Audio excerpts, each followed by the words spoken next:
What's going on, Planet S.O.N family? It's your main man, JD. Thank you for tuning in. Hit that subscribe button for me. This is Drinks with JD.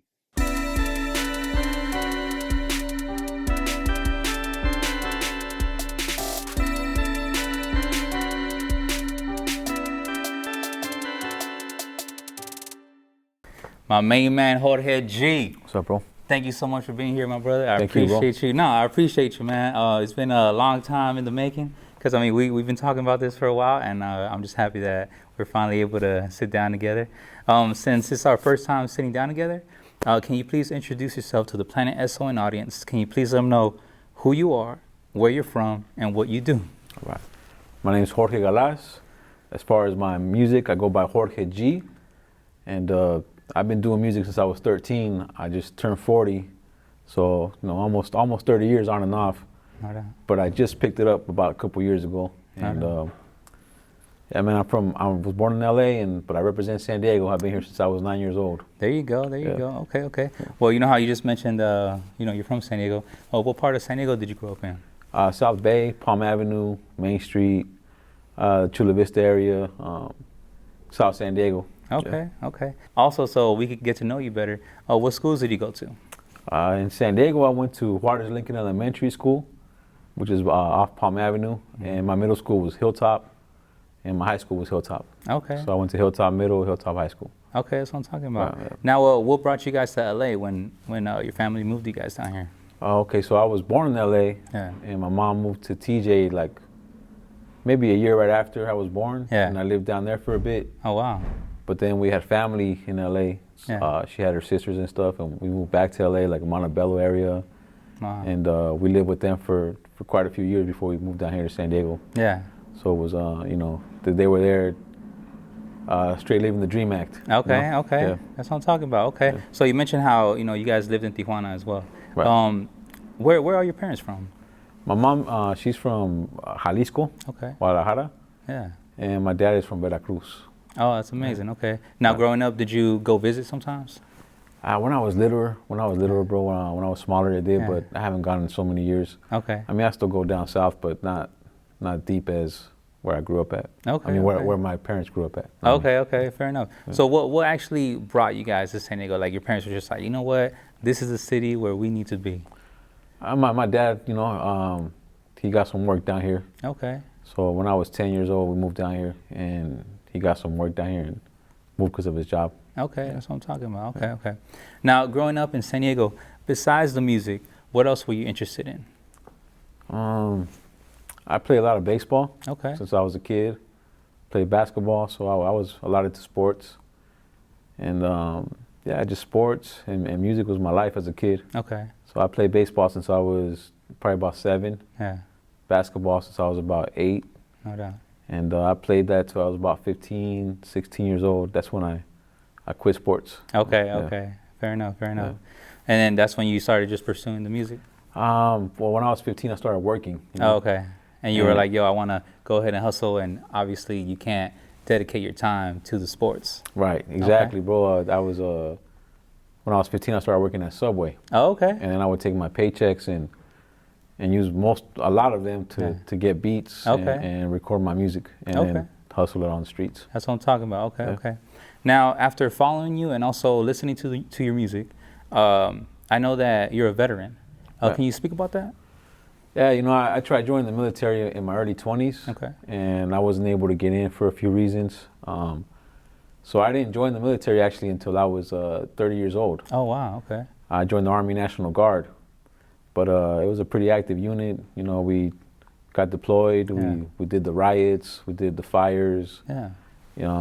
So it was a good experience. No. And I did my 8 years, but I just recently got out about a year and a half ago. Okay. Yeah. No. So do you think that, the Army, do you think that it helped you become more structured and disciplined in different aspects in your life? Well, yeah, bro, because look, when I joined the military, like I said, I was 30. Yeah. So, I went in there with the mentality like, these drill sergeants ain't going to mess with me. Yeah. And they're not going to teach me anything, but I was way wrong, bro. It was like, I had guys younger than me breaking me down, Oh, wow. And so, yeah, big time, bro. It was, I'm definitely happy I did it. Okay. I went in there thinking that I was ahead of the game, but it introduced me to a different part of life that, you know, we don't see out here and we don't know about out here. No doubt, no doubt. Yeah.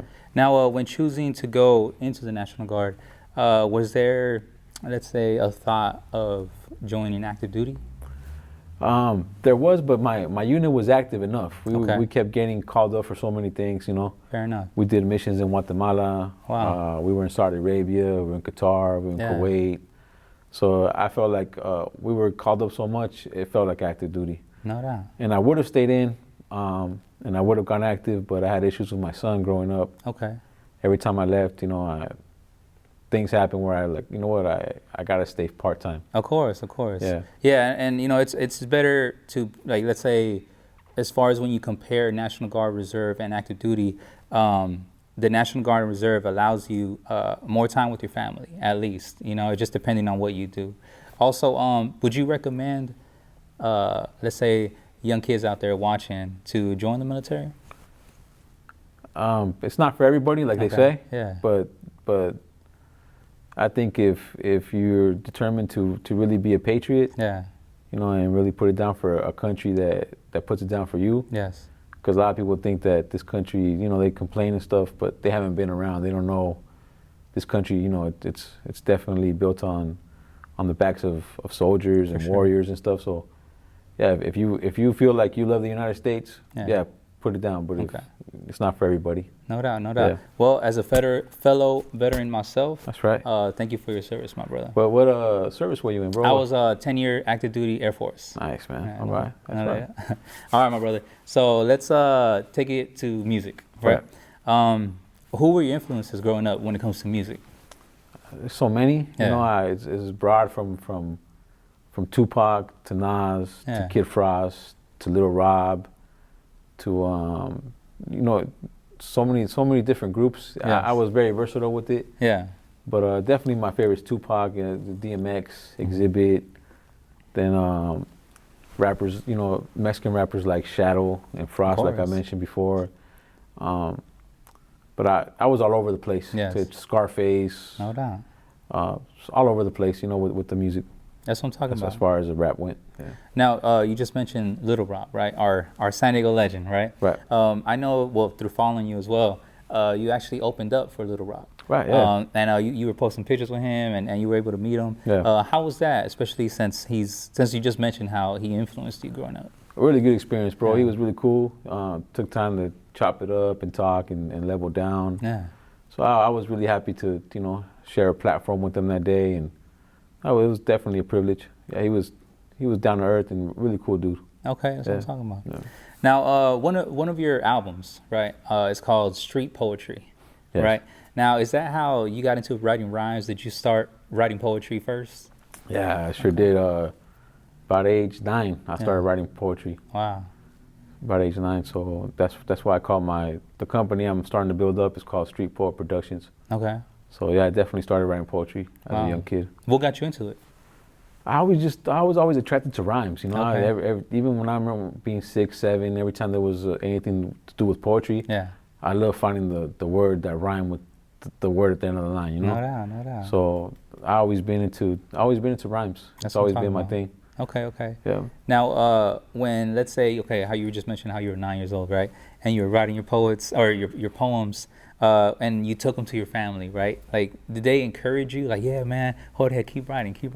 Yeah, actually, yeah. My mom and dad always said that I was real good at poetry, and so they always, you know, told me to keep, you know, writing and stuff. Yeah. They didn't feel the same way about rap. Okay. You know? But, How so? What would they say? I guess, well, my dad was more down with it, but my mom thinks it has a bad connotation and stuff, so she's always told me to stop rapping. Okay. She loves a lot of my songs, but she's old school, you know, like Mexican old school. She thinks it's some type of different world, you know. Yeah, my mom always said it sounded like dogs barking. You know? Yeah. But no doubt, I feel you. I completely understand. All right, my brother. So obviously, how you were talking about, or how you mentioned earlier, your government name is Jorge Galas, right? But why the name Jorge G? Obviously, because of your name. Right. But you know, why not something else? Yeah, you know what? I really liked Warren G growing up. That's one of the rappers. Before you asked me, I didn't mention him. There's so many rappers that I listen to. Okay. But I kind of took after Warren G. Oh, okay. To be honest, you know. Yeah. Warren G, and because his name's is Warren Griffin. Yeah. You know, for his last name as well. So I just kind of went with that. No doubt. And over the years, I saw there's a lot of rappers with the first name and the G after. Yeah. You know, but that's where I took it from, Warren G. And was that your first one, or did you play along with like different stage names? My first rap name was For Real. Oh, okay. Yeah. Then it was Jorge G. Then I had a label, try to change my name to Flatline. Flatline. Okay. Then I had a label, Southland Records, released the album under me, and they called me S.A.G. S.A.G. Okay. But they did that on their own. That wasn't my idea. Mm-hmm. But I always went back to Jorge G. Okay. Yeah. That's what I'm talking about. Yeah. Okay. Now, you have another album, right? And it's called Family Music. Yeah. Right? And you open up that album with a song called Low Riders and Barbecues. Yeah. Right? It's one of my favorite tracks on the album. Can you speak about that culture?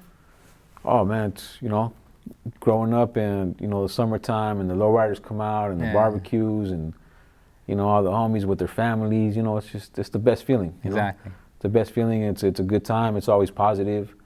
So that song came together with a group called STC. Mm-hmm. Mac Villain, Hustle Mac, Nasty O, and one of the guys in the group was like, let's call it Low Riders and Barbecues. That's what everybody's all about in the summertime. So exactly.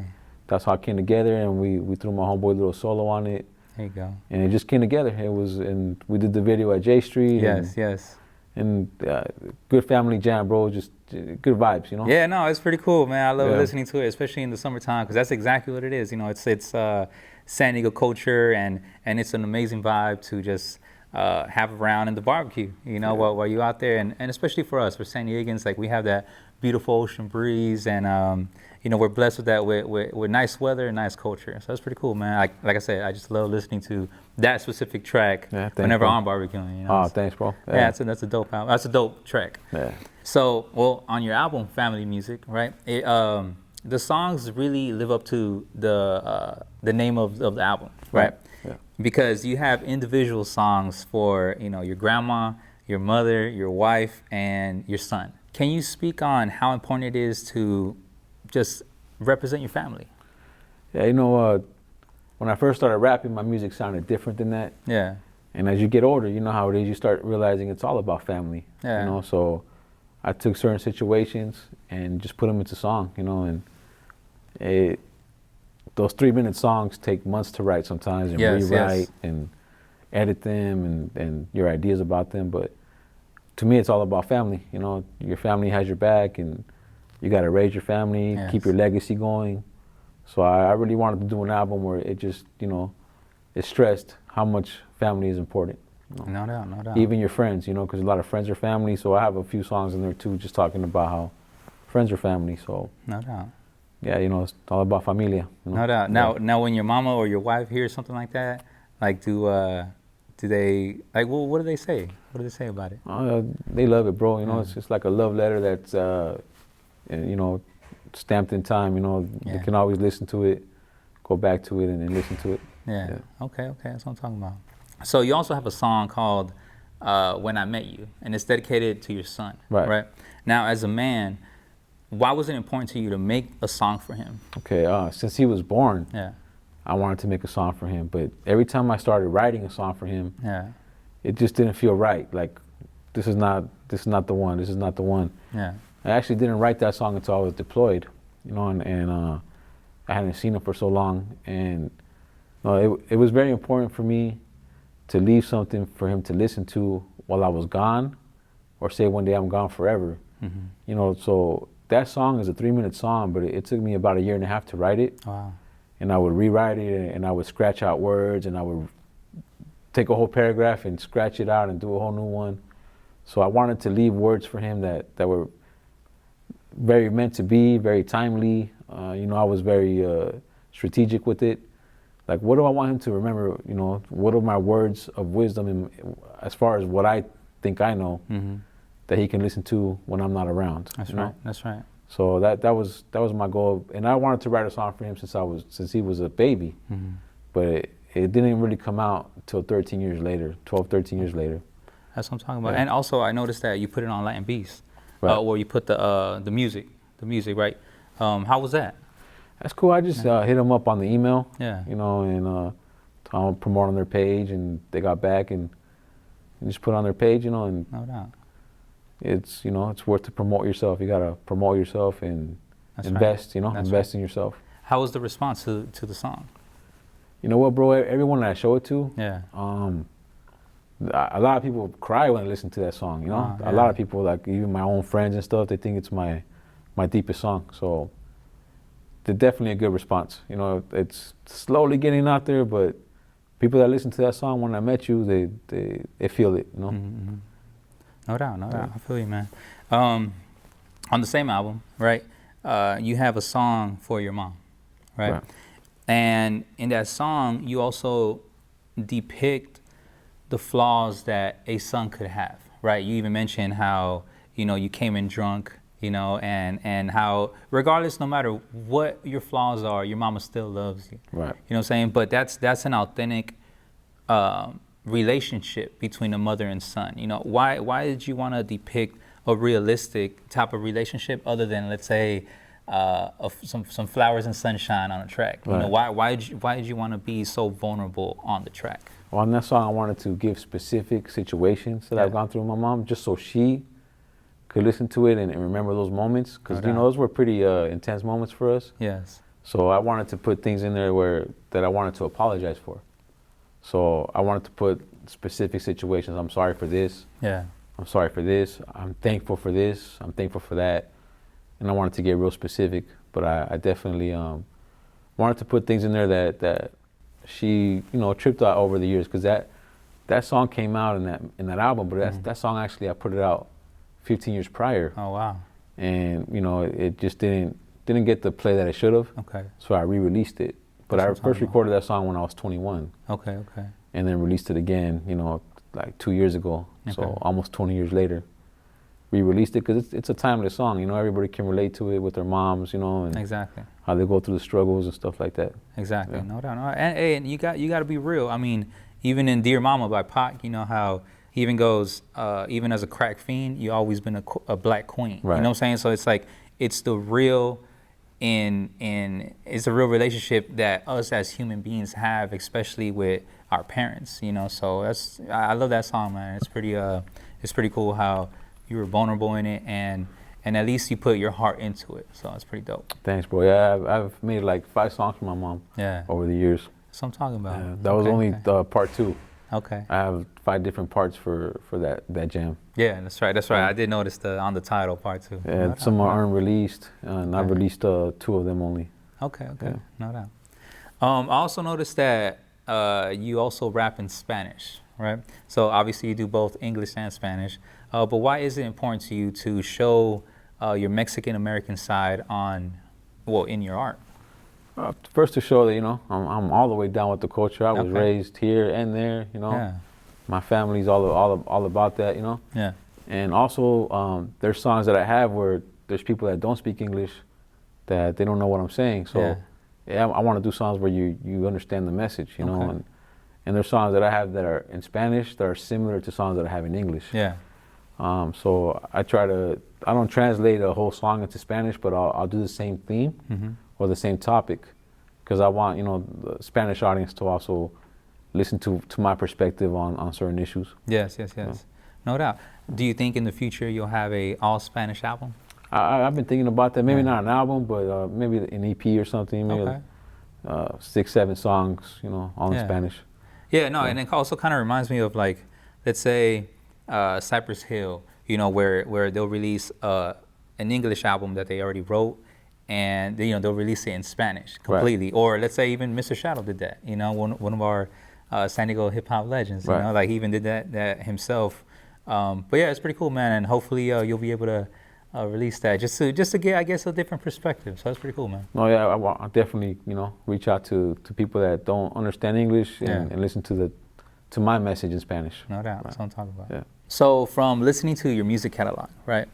I noticed that, or anybody who listens to your music catalog, we all noticed that you're an amazing storyteller, right? Thanks, bro. You capture us with how you write, and just the story just intrigues us as the listener, right? Have you ever thought about writing books or screenplays? I have, bro. Good question. I started writing one, and I lost the files on that laptop I had. It was years ago. I had an idea. I was writing a screenplay called Viernes. Okay. Yeah. And it was like a play on Friday. Of course, Friday. Play on Friday. Yeah. But it was a little different, I was trying to mix up like a Sopranos Friday type of deal with God as the main theme, though. Yeah. So yeah, definitely. That's awesome. It's still in my mind. I want to finish a screenplay called Viernes. Yeah, that's awesome. Yeah. So definitely, yeah. I definitely want to write something like that. There you go. Okay. All right. So speaking about stories, right? There's a song that you made called "Pedophiles," right? And it's a story about Jonathan Sellers and also Charles Cleaver, right? And you go in depth in the song, right? And you tell the story. Can you please talk about that? Yeah, it's a deep song for me. Yeah. It's the third song I wrote on that topic, actually. I've lost a couple of them over the years because, when I was doing underground stuff. Mm-hmm. So Jonathan Sellers was in my class when I was in 4th grade. Yes. And, he was tragically killed in a very horrific, nasty, terrible way. Yeah. And back then I wrote a poem about it, actually. When I was 9 years old, I wrote a whole poem about it. And wrote a song about it when I was 13, and then 16. And then Pedophiles I wrote when I was 23 years old. And it was something that I did because I also did a lot of research on the topic when I was taking some college classes. So I found out a lot about how there's not really a budget. There's more of a budget for seatbelt tickets and stuff like that than there is for pedophiles getting caught up. So that song's real passionate to me, and I wanted to write something, hey, we didn't forget, and something needs to be done, and I've actually done another song after that. Yeah. It's called Blue Skies from Pain. Oh, wow, okay. And that one's more of a tribute for his mom and for them as well. Pedophile sounds more mad. I sound pretty, upset in the song. Mm-hmm. And Blue Skies from Pain is like the aftermath, like after all these years, like, hey, this is still going on, Catholic priests have been caught, teachers have been caught, pastors have been caught, fathers, mentors, like I say in the song, teachers, husbands. Mm-hmm. It's a pandemic, it's something that a lot of kids, you don't know what's wrong with them. A lot of them, they're being raped, they're being molested, they're being put in situations where they're never going to say anything, and their lives go to crap, and it's all because of the pedophilia problem. No doubt. So for me, it's always been important to speak on it. So I've done plenty of songs about it. Pedophiles is only one of them. The Pedophile is probably one of 5 songs I've done on the topic. Mm-hmm. And I'm actually writing one now on the same topic. Yeah. So I keep going with it. Songs aren't hitting yet, but I know eventually, the message will get out there. And I also saw that you posted recently how I believe it's about to hit the 30-year mark for when that crime, the original crime happened. Right. His mom called me. Jonathan's mom called me about 2 weeks ago. Yeah. And she said, we're about to hit the 30-year mark, and I'm doing a commemoration of their death. Can you come do a couple songs for us? Mm-hmm. So that's going to happen March 27th. Wow. On the same bike path that they took before they were killed. Mm-hmm. And the mayor should be there of Imperial Beach, police department, fire department. It's going to be a really good event. They're going to release doves and remember his life and remember Charlie's life, and commemoration to their mothers. So it's something that we're going to do March 27th this year, remembering their lives. Yeah, so, of course. Yeah, that's coming up, bro. It's coming up about a month, a month from now. No doubt, no doubt. Yeah. Well, it's very commendable that, you highlight, that topic, because sometimes, it's not in the media as much, it doesn't get covered, because obviously, if you really look into the numbers of how many kids go missing, or crimes against children, right. It's crazy. It's a crazy thing if you really pay attention. But there's hundreds of thousands of kids that go missing. Millions. You know what I'm saying? That's in a lot. Millions worldwide for sure. Yeah. The United States, hundreds of thousands. Yeah. That never get solved. Yeah. And it's never in the media. They only pinpoint a case here and there, but it happens every day. Yes. I think it's only getting worse with social media. Now these kids have access to all these monsters. Of course. And it's still something that's not being addressed properly, you know. No doubt, no so doubt. I'm going to keep speaking on it as much as I can. Yeah, no, and thank you for doing that, for highlighting that, for especially for our children. You know, thank you, bro. You go, use your art, and I hope people also see this as well. So, they could also look at your catalog and see exactly what you're highlighting as well. So, right. So rest in peace to those children who you're speaking about, and let's just, I guess, we keep praying and keep doing what we can to highlight that, so we could at least stop what's going on. Keep our children as safe as we can. No doubt, my brother, no doubt. Now, also in your music, right? Whether if it's old or new, the most recent, you also have a common theme, and that's Jesus Christ, right? And I wanted to ask, can you just please share how good God has been to you? I have many stories, bro, where I've prayed to God and gotten direct answers, like very, very, like, no coincidence, Yeah. So I speak on Jesus a lot because of my mom raised me that way, She always that's the most beautiful thing you did, is to teach me that there is something out there. And to believe that there's not is more absurd than to believe that there is, no doubt. In my mind, and so I've prayed to God many times and gotten direct answers. Sometimes it's immediate. Yeah. And sometimes it's way after, where you're like, sometimes it's so immediate where you're like, dang, wow, I can't even believe it. Of course. And sometimes you pray for something and you don't see any response, and then 2 years later you go, that's what it is. Nah, I see why you did it that way. That's right. Like, he's preparing you for your blessing. Right. So he's preparing you for that answer. Or a lesson, a blessing or a lesson. That's right. So sometimes it comes way after, and it's no coincidence, No doubt. When you really put it together, there has to be something out there, So that's why I keep it an important theme in my music. Not a theme, an important topic, important truth. Yeah, we all need Jesus. Yeah, so important truth that there really is a God, and Amen. And we really need to communicate with God. Exactly. If we don't, then we're not going to get any communication back, Exactly. Right. Hey, and also what we all know, is that the only thing that could travel through dimensions, right, is prayer. You know what I'm saying? So it's like, that's the most powerful thing, is to just pray, and you're praying to Jesus in the spiritual realm, and obviously, we don't live there. We live in this world, and we still get our blessings that He allows us to have, especially if we stay in His Word, and we continue to, like you said, communicate with Him. Right. If we're obedient, it's just like when you want your kids to talk to you. You know, sometimes you know what they want. You know exactly what they want. Yeah. But you want them to ask you, and not only that, you want them to be obedient to you. That's right. So that you can hook them up. So the same thing with God. He knows what we want, but He wants us to go ahead and ask Him. And not only that, but to be obedient to what He wants us to do. Because if we're not, then He's not gonna hook us up. That's right.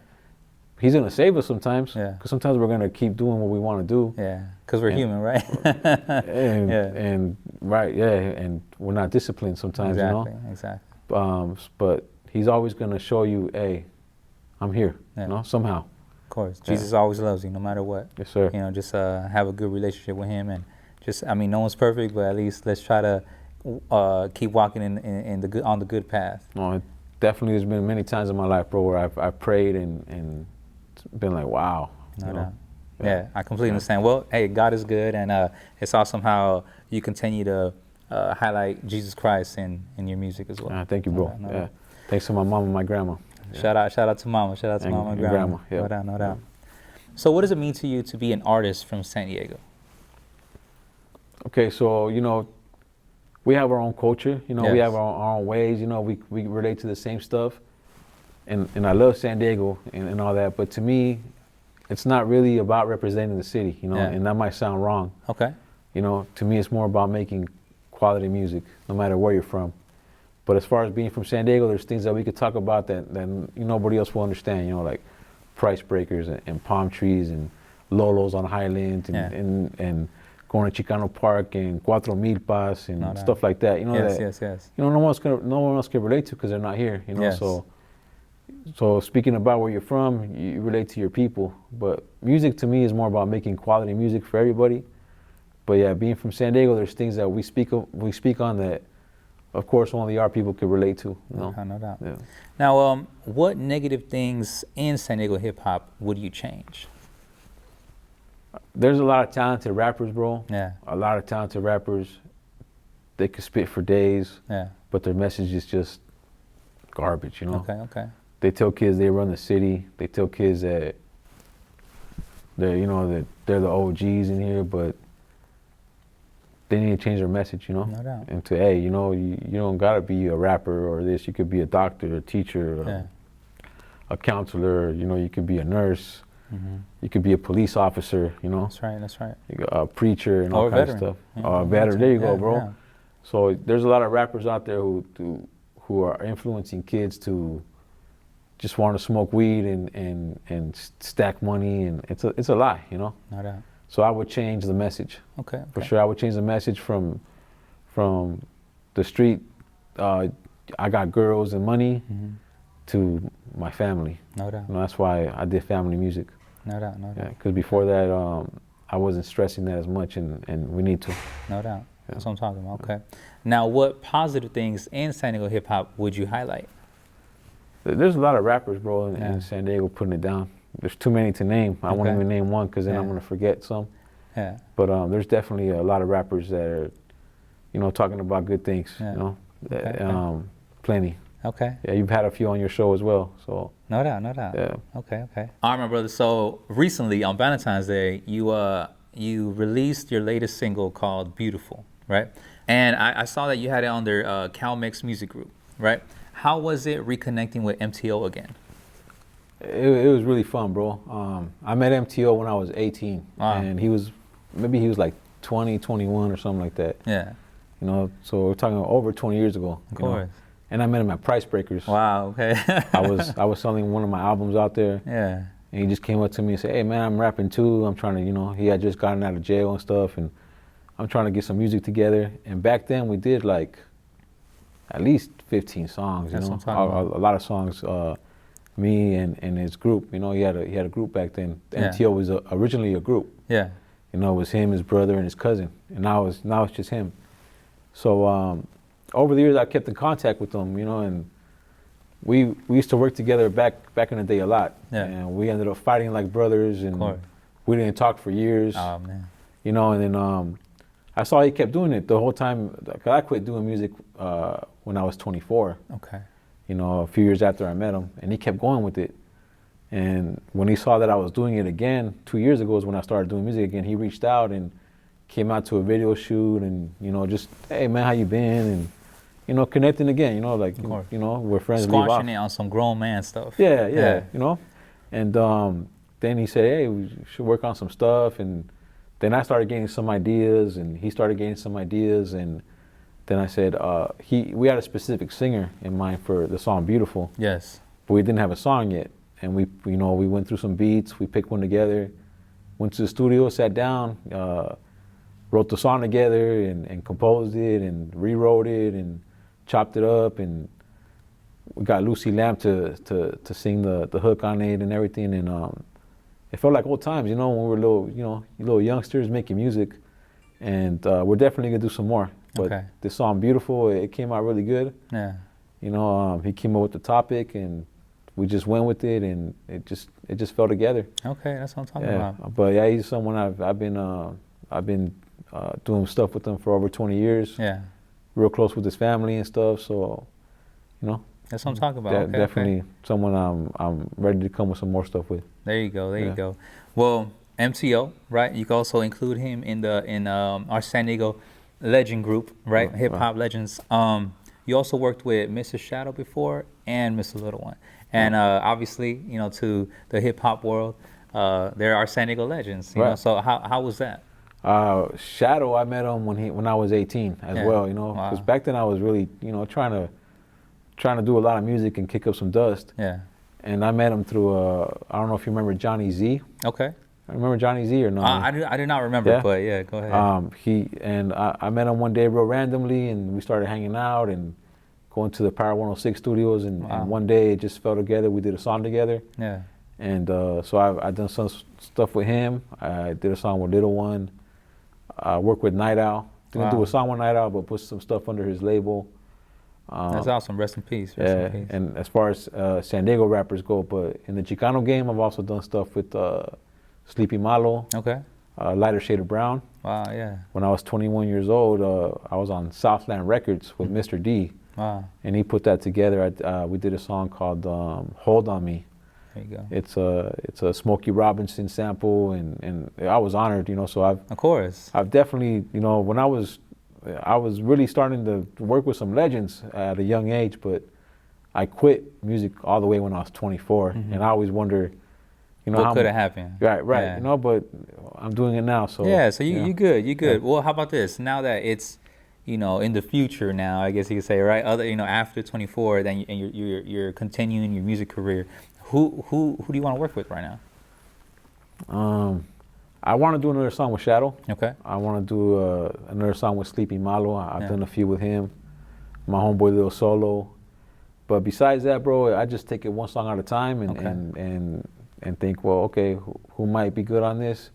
And usually it's just, you know, solo songs. Yeah. I don't really have a certain artist I want to do something with. Yeah. Except for maybe a rapper from LA, Misfit Soto. Of course.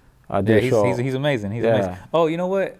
Forgive me for interrupting you, but I did notice that you opened up for him, right? When he was at a show here. Yeah, he came down about a month ago. Yeah. Opened up for him, and he's also a real cool dude. To me, he's like our Nas. Yeah. Oh, for sure. To me, he's like our Mexican Nas. So I out of anybody, I would do a song with him. No doubt. You know what? It's an awesome comparison with the Nas. However, I also compare him to J. Cole. Well, simply because he does his own beats, right? He writes his rhymes. Yeah. And something that I love about him, especially being a videographer myself, is that he does his own music videos. So he's like he's jack of all trades, but everything's pretty dope. You know, his rhymes, his songs, his beats, and his videos, they're all dope, you know? Yeah. So that's why I consider him like maybe even a Mexican J. Cole, just because he does it all. Right. You know what I'm saying? So yeah, he's very important to the culture, and I love his old stuff and his new stuff, and it'll be pretty cool to hear you on a record with him. Yeah, I would love to do a song with Misfit. You know, we talked about it a couple of times, so we're gonna put it together. And not only that, but he actually reaches back, bro. Like, he really tries to get back to everyone. Yeah. And sometimes he overwhelms himself. People are like waiting on him to get back for a song or something, but he really tries to work with everyone that he can and show love, you know. So that's what I'm talking about. Shout out to Misfit Soto. Heck yeah. Okay. So I introduced a new segment to Drinks with JD, right? And the segment is called "What Would You Bring?" All right. So let me explain it, I guess. So Planet S.O.N. stands for Planet 619. Right. Yeah. The concept of the imaginary planet, right, is that I brought all the positivity from San Diego and I put it on one planet, right? And now that you're Drinks to JD alumni, you and your family have a first class ticket to go travel to Planet 619, right? And the catch is you can only bring one thing from San Diego that's positive that would positively affect everybody on the planet, right? So what would you bring? I'll bring any city, anywhere in the U.S., Chicano Park Day. Okay. You know, you're going to get all the culture. Yeah. You're going to get the lowriders. You're going to get the Aztec dances. There you go. You're going to get the elotes. There you go. You're going to get all the authentic Mexican food. There you go. That's what I'm talking about. You're going to get everything San Diego has in Chicano Park Day. That's what I'm talking about. And it's going to be positive because it's always been positive there. It's so good that you have Minutemen picketing sometimes, trying to shut it down. Yeah. Because it's our people coming together. Of course. So I'll bring Chicano Park Day to any city, anytime, anywhere, bro. There you go. That's what I'm talking about. Okay, and obviously it'll be extremely positive for everybody to enjoy on Planet 619. That's right. Yeah. That's what I'm talking about. Okay. All right, my brother. So what can the fans expect from Jorge G in the future? So the way I'm doing it, bro, you know, like I said, when I was a younger man, I was making songs every 3 or 4 days. Okay. You know?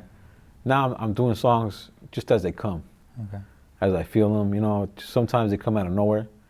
So they can expect for me to do maybe like 5, 6 songs a year, but I'm going to take my time and they're going to be meaningful and they're gonna be catchy, and I'm gonna have some good singers on it, and some badass beats. So there you go. they can expect some, a quality song every couple months. Okay, that's what they can expect. Yeah. Okay. So for all the little Jorge G's out there right now, right, watching this, what kind of inspiring words would you have for them? I would say, take your time. Okay. Take your time with the music, and put out a message that is positive for our people. Okay. And not just our people, but for all people. Yeah. But when you're doing your act, when it comes to the music part of it, take your time with it. Okay. Write it down, rewrite it, edit it. Even if it takes you a couple months to get a song mastered and everything, take your time to make it quality. Okay, that's what I'm talking about. Because there's a lot of garbage out there because people don't take their time sometimes, in my opinion. So. All right, no doubt. Yeah. All right, man, so after it's all said and done, right, how do you want to be remembered in San Diego hip-hop? I want to be remembered for putting out a message of family, but also, of warriorism, being a warrior in life and putting it down for your friends. So I want to be remembered as someone that put a good message out there, that was trying to uplift people, No doubt. That's what I'm talking about. Okay. Now, for everybody watching, how can they contact you? What's your social media? Okay, so on Instagram, it's a little. When I started doing music again, I didn't have an Instagram. Okay. So a couple years ago, I took my son's Instagram. Okay. So it has like a long name, but it's Jorge. Yeah. My name .Galas. Okay. .98. No doubt. I'll put it right here on the screen for everybody to see. Okay. And then if you go to YouTube and you put Jorge G, when you see the street poetry emblem come up, which is a street sign that says Street Poet Productions, that's my page. Okay. So they can reach me on those two platforms there. And where can they hear your music? It's everywhere, bro. It's on Spotify, Apple Music. It's I put some stuff out universally to where it's everywhere. Okay, that's what I'm talking about. You just put my name in Jorge G on any platform, and you'll find my music. Okay. Now, before we end this, do you have any shout-outs? I would, bro. As far as rappers go, but there's just too many. What about family? What about mama? What about my mom? Yeah, much love to my mama, Alma. Okay, no doubt. To my wife and my kids. Okay. To all my family, bro. My aunts, my uncles, cousins, in-laws. It's all about family. Okay. But yeah, definitely, like you said, and I also want to give a shout out to my abuelita. I want to keep her message going, 'cause she was all about God and positivity. Yes. So I try to transcend that in my music. Okay, no doubt. Yeah, all right, my brother. Well, thank you so much for being here. I appreciate you. It was a pleasure to sit down with you and allowing me to get to know you better, and also to let the audience get to know you, and also hopefully they could reach out to you as well. And like I said, man, thank you. I'd like to cheers before we leave. Yeah. I appreciate you, and thank you so much, my brother. Planet 619, homie. There you go.